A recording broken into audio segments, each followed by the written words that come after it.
ప్రభువులు ఆనందిస్తూ ఉన్నాను. ఈ సమయంలో కొద్ది నిమిషాలు మనం వాక్యాన్ని జ్ఞాపకం చేసుకుందాం. యేసు ప్రభువారు ఆయన 3.5 సంవత్సరములు సువార్త పరిచర్య చేస్తూ ఉన్నప్పుడు అనేక మందిని ఆయన బాగు చేసినట్టు, అనేక మంది దయ్యముల చేత శక్తుల చేత పీడించబడుచున్న వారు విడుదల పొందినట్టు, అనేక మంది వారు కొన్న బలహీనతల నుంచి బయటకు వచ్చినట్టు, దేవుని మహింపరిచినట్టు మనం పరిశుద్ధ గ్రంథంలో లేఖనాల్లో చూస్తూ ఉన్నాం. అయితే ఈ సమయంలో ఒక వ్యక్తిని మీకు జ్ఞాపకం చేయడానికి ఇష్టపడుతూ ఉన్నాను. మన దగ్గర డబ్బు ఉంటే అందరూ వస్తారు, అధికారం ఉంటే అందరూ వస్తారు. కానీ ఒకవేళ ఈ డబ్బు కానీ ఆరోగ్యము కానీ మన నుంచి దూరం అయిపోతే మన దగ్గరికి ఎవరూ రారు అని వాక్యం స్పష్టంగా తెలియజేస్తూ ఉంది. చాలా సందర్భాల్లో నేటికి ఈరోజు చాలామంది అంటున్న ప్రశ్న ఏంటంటే, మా దగ్గర అన్నీ ఉన్నాయి కానండి, ఎక్కడో మాకు తెలియని కొరత మా జీవితంలో ఉంది. మా జీవితంలో అన్నీ సంపాదించుకున్నాం కానండి, డబ్బుతో ఆనందాన్ని కొనలేకపోతా ఉన్నాం. మాది పెద్ద కుటుంబం ఉన్నది కానీ కుటుంబంలో సంతోషం ఉండలేదని చాలామంది రోజు బాధపడుతున్న దినాల్లో మనం చూస్తూ ఉన్నాం. అయితే మన దగ్గర అన్నీ ఉన్నప్పటికీ ఆరోగ్యం లేకపోతే ఏమీ చేయలేం. బైబిల్ గ్రంథంలో ఒక వ్యక్తి ఉన్నాడు. మత్తయి సువార్త అలాగే మార్కు సువార్త 10:46 నుంచి మనం చూస్తాం. అక్కడ రాయబడ్డ మాటలు మనం చూసినప్పుడు, వారు యెరికో పట్టణమునకు వచ్చిరి. ఆయన తన శిష్యులతోనూ బహుజన సమూహముతోనూ యెరికో నుండి బయలుదేరి వచ్చుచుండగా, తీమాయి కుమారుడగు భర్తమైన గురుడు భిక్షగాడు త్రోవ పక్కన కూర్చుండెను. అక్కడ మనం చూస్తున్నాం, తీమాయి కుమారుడగు భర్తమైన గ్రుడ్డివాడు త్రోవ పక్కన కూర్చుండెను. తనకంటూ ఒక కుటుంబం ఉన్నట్టు చూస్తూ ఉన్నాం. తనకంటూ ఒక బ్యాక్గ్రౌండ్ మనం చూస్తూ ఉన్నాం. అయితే ఎంత కుటుంబం ఉన్నానేమి ఆయనకి చూపు లేదు. దేవుడు చేసిన ఈ సృష్టిని చూడలేని పరిస్థితుల్లో ఆ వ్యక్తి ఉన్నాడు. అయితే యేసు ప్రభు వారి కోసం విన్నాడు. ఆమె కింద మాటల్లో చూస్తే, ఈయన నజరుడైన యేసు అని వాడు విని, దావీదు కుమారుడా యేసు, నన్ను కరుణింపమని కేకలు వేయ మొదలుపెట్టాను. దేవునిలో మనం ఎదుగుతూ ఉన్నప్పుడు మనం విశ్వాసము అంతకంతకు బలపరచబడాలి. దేవుని సన్నిధిలో ఉన్న మనము దేవుని పాదాల దగ్గర మనం భక్తి చేస్తూ ఉన్నప్పుడు మన విశ్వాసము, మన యొక్క నడవడిక దేవునిలో పెరుగుతూ ఉండాలి. ఈ యొక్క మనం చూస్తున్నాం, ఈ యొక్క భర్తమయ్యన గుడ్డివాడు యేసు ప్రభువారి కోసం విన్నాడు. వినంటున్నాడు, నజరుడైన యేసు, దావీదు కుమారుడా నన్ను దాటిపోవద్దయ్యా. ఎందుకు అక్కడ యేసు ప్రభువారిని అంత ఆప్యాయంగా, ప్రేమగా, జాలిగా బ్రతిమాలుతున్నాడంటే, ఆ వ్యక్తికి తెలుసు, ఈయన ద్వారా నా జీవితం మార్చబడుతుంది, ఈయన ద్వారా నాకు కళ్ళు వస్తాయి, ఈయన ద్వారా ఆనందంగా ఉంటానని విన్నాడు. వినుటి వలన విశ్వాసము కలుగును.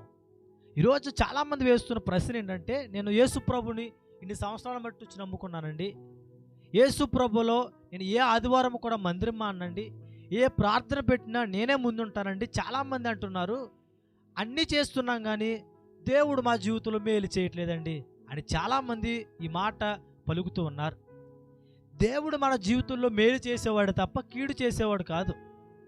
అయితే దేవుడు తగిన సమయాన్ని ఒకటి పెట్టాడు. మన జీవితంలో మనకి ఎప్పుడు ఏది కావాలో ఆయన చిత్తానుసారంగా ఆయన బిడ్డలకు ఉన్న మనకి దేవుడు అనుగ్రహిస్తాడు. అయితే అంతవరకు మనం ఏం చేయాలంటే ఓపిక కలిగి ఉండాలి, నిరీక్షణ కలిగి ఉండాలి, దేవుని మీద విశ్వాసం ఉంచాలి, దేవునిలో నమ్మకంగా ఉండాలి. దేవుని మాటలకు అనుగుణంగా, దేవుని యొక్క వాక్యానికి అనుగుణంగా ఎప్పుడైతే మనం నడుచుకుంటామో దేవుడు మన యొక్క ఆత్మీయ స్థితిని చూసి మన జీవితంలో కార్యాలు చేస్తాడు. మనం చేసే ప్రార్థన 10 నిమిషాలు అయితే కోరికలేమో 10 గంటలు ఉంటాయి. మనమేమో గోరంత ఆలోచి దేవుడు కొండంత ఆలోచిస్తాడు. మన మీద అనుకుంటే ప్రభు ఇది నాకు ఇచ్చే అంటాం, కానీ ప్రభు అసలు ఇది నీ చిత్తమేనా అని అడగం చాలా సందర్భాల్లో. ఈరోజు మన ఆత్మీయ జీవితంలో మనం పడిపోకూడదనంటే మనం నేర్చుకోవాల్సిన మొట్టమొదటి విషయం ఏంటంటే, విశ్వాసంలో మనం నిలకడగా ఉండాలి. మన విశ్వాసమే మనల్ని అభివృద్ధి చేస్తుంది. దేవునిలో మనం పెట్టుకున్న నమ్మకమే మనం ఒక ఉన్నతమైన స్థితిలో నిలబెడుతుంది. దేవుని మీద మనం పడ్డ ఆధారమే మనల్ని అనేక మందికి ఆధారంగా చేస్తుంది. అయితే ఈరోజు నేను చెప్పాలనుకున్న మాట, ఆ వ్యక్తికి ఎంతమంది స్నేహితులున్నా, ఎంతమంది భక్తులున్నా ఎవ్వరూ ఆయనకి ఆనందాన్ని ఇవ్వలేకపోయారు. అక్కడ మనం చూస్తున్నాం, నజరుడైన యేసు. ఈ మాట మనం మార్కు సువార్త 1:24లో కూడా దయ్యముల చేత పట్టబడ్డవారు అనేక మంది వచ్చి, నజరుడైన యేసు మాతో నీకేమి పని, మమ్మల్ని నశింపు చేయడానికి వచ్చావా అంటూ అక్కడ ప్రశ్నిస్తున్నట్టు మనం చూస్తున్నాం.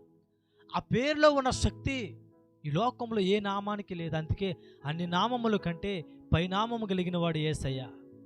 ఆ పేరులో ఉన్న శక్తిని మనం పొందుకోవాలి. ఆయన నామంలో ఆశ్చర్యమైన కార్యాలు మనం చూడాలి అంటే ఒక్క విషయాన్ని మనం గుర్తుపెట్టుకోవాలి, ఆయన నామాన్ని ఎప్పుడు మనం గణపరుస్తూనే ఉండాలి. ఈరోజు మనం లోకస్తులను గణపరుస్తాం, రాజకీయ నాయకులను గణపరుస్తాం, మనకిష్టమైన వ్యక్తుల్ని మనం గణపరుస్తాం. కానీ అసలు నిజమైన హీరో మన జీవితంలో ఎవరైనా ఉన్నారనంటే, నిజమైన స్నేహితుడు మన జీవితంలో ఎవరైనా ఉన్నారంటే, నిజమైన బంధువు మన జీవితంలో ఎవరైనా ఉన్నారంటే, నిజమైన మనల్ని పోషించే పోషకుడు మన జీవితంలో ఎవరైనా ఉన్నారంటే అది కేవలం దేవుడు మాత్రమే. మనం ఆయన్నే గణపరచాలి కానీ మనుషులను కాదు. అందుకే వాక్యం సెలవిస్తూ ఉంది, మనుషులు నమ్ముకున్నట కంటే యెహోవాను ఆశ్రయించుట మేలు. నువ్వు మేలుకరమైన దేవుణ్ణి ఆశ్రయిస్తున్నావా, లేకపోతే మనుషులను ఆశ్రయిస్తున్నావా? నువ్వు మనుషుల్ని ఆశ్రయిస్తే నీకంటూ ఒక పేరు ప్రఖ్యాతి ఉండదు. కానీ నువ్వు దేవుణ్ణి ఆశ్రయిస్తే నేను దేవుడు అంచెలంచెలుగా అభివృద్ధి పరిచేవాడు అన్నాడు. అంచెలంచెలుగా దేవుడు నిన్ను ఒక ఉన్నతమైన స్థానంలో నిలబెట్టేవాడే అన్నాడు. ఎందుకు పనికిరాని పామరుల్ని, ఎందుకు పనికిరాని విద్య లేని వారిని, ఎందుకు పనికిరాని నీచమైన స్థితిలో ఉన్న వారిని దేవుడు అనేక మందిని బాగు చేసినట్టు మనం లేఖనాల్లో చూస్తూ ఉన్నాం. వారి జీవితంలో మేలు చేసిన దేవుడు నీ జీవితంలో చేయలేడా? ఈ యొక్క మనం చూసిన ఈ యొక్క భర్తమయి అనే వ్యక్తిని మనం జ్ఞాపకం చేసుకున్నప్పుడు, ఈ వ్యక్తి కోసం మనం ఒక 5 విషయాలు మనం నేర్చుకోవాలి. ఆ కింద మాటలో ఉన్నది 49వ వచనంలో అనేక మంది, అక్కడ 47వ వచనం చూస్తే అనేక మంది అన్నారు ఊరుకుండు, అనేకులు వారిని గద్దించరంటండి. ఎందుకు గద్దించారు? వీడు బాగుపడ్డాడు, వీడికి ఆరోగ్యం ఉంది, కానీ ఆ గుడ్డివాడికి మాత్రం ఆరోగ్యం ఉండకూడదు. ఈరోజు మనుషులు కూడా చాలా స్వార్థపూరితంగా ఉన్నారు. ఈ స్వార్థపూరితమైన మనుషుల మధ్యన మనం జీవిస్తున్నప్పుడు ఒకవేళ మనం మనుషుల్నే నమ్ముకుంటే బలైపోతాం. మనల్ని ఎరగా వేసేస్తారు. మనం నమ్ముకోవలసింది, మనం వెంబడించవలసింది ఎవరంటే కేవలం దేవుణ్ణే.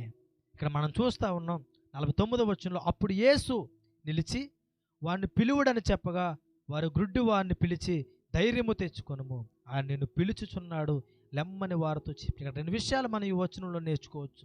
మొట్టమొదటి ధైర్యం తెచ్చుకోవాలి. మన జీవితంలో ఎన్నో కష్టాలు మనం పడుతున్నాం, ఎన్నో ఇబ్బందులు మనం పడుతున్నాం, ఎంతగానో నలిగిపోతూ ఉన్నాం. అయితే ధైర్యం మనల్ని ఏం చేస్తుందంటే ఇంకొక మెట్టు మనల్ని ఎక్కిస్తుంది. ఈరోజు చాలామందికి ధైర్యం లేక ఆత్మహత్యలు చేసుకుంటున్నారు, ధైర్యం లేక కృంగిపోతూ ఉన్నారు, ధైర్యం లేక వారి జీవితాన్ని వారి చేతులతోనే అనేకమైన శ్రమల్లోకి వారు నెట్టి వేసుకుంటున్నారు. అయితే శ్రమలు వచ్చినప్పుడు నువ్వు కృంగిపోతే చేతగాని వాడు అవుతావని వాక్యం సెలవిస్తుంది. శ్రమల్లో నువ్వు ధైర్యంగా ఉండు, ఆయన హస్తం నీకు తోడుగా ఉంటుంది. శ్రమల్లో నువ్వు ధైర్యంగా ఉండు, ఆయన కృప నీకు తోడుగా ఉంటుంది. శ్రమల్లో నువ్వు ధైర్యంగా ఉండు, నిన్నే దేవుడు ఒక బలమైన సాధనంగా వాడుకుంటాడు. శ్రమల్లో మనం ఏం చేయాలంటే ధైర్యంగా ఉండాలి. అక్కడ చుట్టూ ఉన్న వారు చెప్తున్నారు ధైర్యము తెచ్చుకొనుము. ఎందుకు ధైర్యం తెచ్చుకోవాలి? ఆకాశ మహాకాశాలు పట్టజాలని దేవుడు నిన్ను పిలుస్తున్నాడు. ఆయన పిలిచాడంటే నీకు ఒక జీవితం బాగుపడుతుంది. ఎందుకంటే ఆయన ధైర్యం ఇచ్చే దేవుడిగా ఉన్నాడు. ఈరోజు చాలా సందర్భాల్లో మనం నలిగిపోతున్నప్పుడు మన బంధువులు కానీ, స్నేహితులు కానీ, ఆత్మీయులు కానీ ఎవరు మనల్ని ఆదరించలేనప్పుడు దేవుడే మనకు ఆదరణకర్తగా ఉన్నాడు. దేవుడే మనల్ని ఆదరించేవాడుగా ఉన్నాడు. దేవుడే మనల్ని అన్ని విధాలుగా నడిపించేవాడు, పోషించేవాడుగా ఉన్నాడు. మరి మనం ఎవరిని బట్టి ధైర్యం తెచ్చుకుంటున్నాం? మనుషులను బట్ట, మనకున్న డబ్బును బట్ట, మనకున్న అధికారాన్ని బట్టి ధైర్యమా? ఇవేవి మనతో ఉండవు. ఇవన్నీ ఒకరోజు నశించిపోతాయి. కానీ దేవుని చిత్త ప్రకారం ఎవరైతే చేస్తారో వారు ఎన్నటికీ కూడా నిలిచి ఉంటారని వాక్యం సెలవిస్తూ ఉంది. ఈరోజు మనం దేవుని చిత్త ప్రకారం చేద్దాం, దేవుళ్ళో ధైర్యం కలిగి ఉందాం. నరమాత్రులను ఏమి చేయగలరంటాడు భక్తులు. ఒకవేళ మనుషులకు భయపడుతున్నావేమో, మనుషులు అధికారానికి భయపడుతున్నావేమో, మనుషులు పెడుతున్న నిబంధనలకు భయపడుతున్నావేమో, ఇవేవి మనల్ని ఏమి చేయవు. కానీ నువ్వు దేవుళ్ళో ధైర్యం కలిగి ఉంటే యూదా గోత్రపు సింహమైన దేవుడు మనల్ని నడిపించేవాడుగా ఉన్నాడు. రెండవదిగా మనం చూస్తున్నాం, ఆయన నిన్ను పిలుచుచున్నాడు. ఈరోజు దేవుడు మనల్ని పిలిచాడు.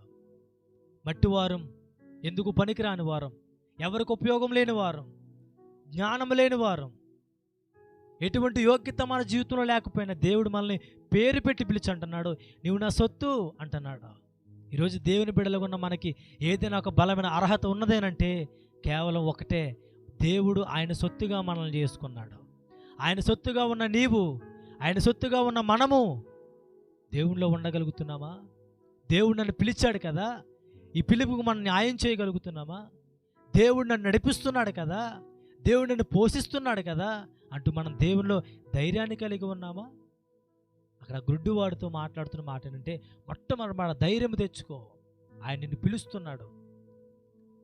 ఈరోజు ఒక ఎమ్మెల్యే, ఒక ఎంపీయో, ఒక అధికారం మనల్ని పిలిస్తే, అయ్య బాబా పలానా వ్యక్తి నన్ను పిలిచారండి అని మనం సంబరపడిపోతాం. ఈ భూమినే సృజించినవాడు, శూన్యంలో ఈ భూమిని వేలాడదీస్తున్నవాడు మనల్ని పిలుస్తూ ఉన్నాడంటే అంతకంటే ధన్యత ఇంకోటి మనకి ఏదైనా ఉందా? ఈరోజు ఆయన పిలుపులో ఉన్న మనము ఆయనకి మరీ చేరువవుదాం. మూడో మాటగా మనం చూస్తే 50వ వచనంలో రాయబడింది, అంతట వాడు బట్టను పారవేసి దిక్కున లేచి యేసు వద్దకు వచ్చెను. ఇక్కడ రెండు విషయాలు మనం ఈ వచనంలో చూద్దాం. వాడు బట్టను పారవేశాడు, తన పాత జీవితాన్ని అక్కడ విడిచిపెట్టేశాడు, పాత జీవితాన్ని అక్కడ వదిలేశాడు. పాత జీవితాన్ని అక్కడ విడిచిపెట్టి ఆ బట్టలు, ఈరోజు బట్టలు రెండు సాదృశ్యాలు, ఒకటి దేవుడిచ్చే ప్రశస్తమైన వస్త్రాలు, రెండవది మన పాప జీవితం కలిగిన బట్టలు. ఎప్పుడైతే యేసు పిలిచాడో బట్టలు అక్కడ వదిలేశాడు. చూస్తున్నాం కదా మాటలో, బట్టలను పారవేసి.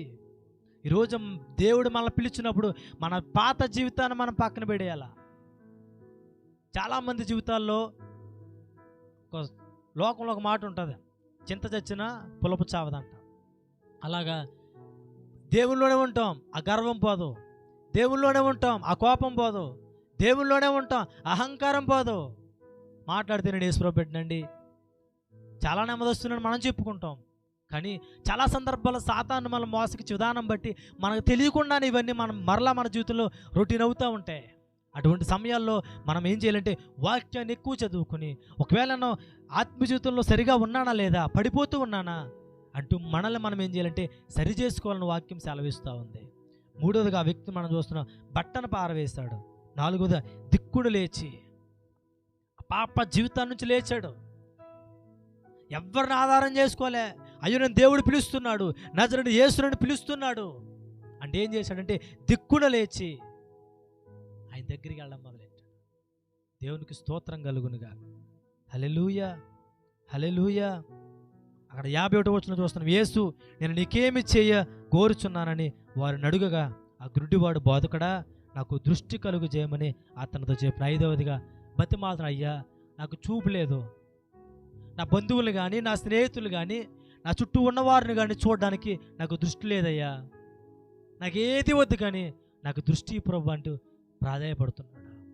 ఈరోజు మన జీవితంలో ఏదైతే మనకు లేదో అదే మనం అడుగుదాం. పక్కింటోడు బాగుపడ్డాడు, ఎదురింటోడు కారు కొన్నాడు, ఈ పక్కింటోడు ఎఫ్జెడ్ కొన్నాడు, ఆడి మీద వీడి మీద పడి ఆడడం కాదు. దేవుడు అసలు మనం ఏది లేదు, ఆత్మీయ జీవితంలో ఎదుగుతున్న మనకి దేవుని సన్నిధిలో ఏది కొరువుగా ఉన్నది అది మనం దేవుని దగ్గర అడుగుదాం. అంతేగాని లోక సంబంధమైన అన్నీ అడిగి దేవుడిచ్చిన కృపను మనం పోగొట్టుకోవద్దు. అక్కడ ఆ వ్యక్తి అడుగుతున్నాడు, తనకి ఏది అవసరం ఉంటుందో అదే అడిగాడు. ప్రభు నాకు డబ్బి, నాకు బంగారమి, నాకు అది ఇచ్చి ఇచ్చిన అడగలే, నాకు దృష్టి లేదయ్యా, ఎవరిని చూడడానికి లేదు, నాకు దృష్టి ప్రభు అని అడిగాడు. ఈరోజు మనము కూడా మనకున్న బాధల్లో ధైర్యం తెచ్చుకొని, మనకున్న ఇబ్బందుల్లో మనం ధైర్యం తెచ్చుకొని, దేవుడు పిలుస్తున్నాడని మనం జ్ఞాపకం చేసుకొని, ఆ బట్టను పారవేసి ఆ పాత జీవితంలో నుంచి మనం లేచి దేవుని దగ్గర మనం ప్రాధాయపడగలిగితే దేవుడు మనల్ని ఒక ఉన్నతమైన స్థితిలో నిలబెట్టేవాడే అన్నాడు.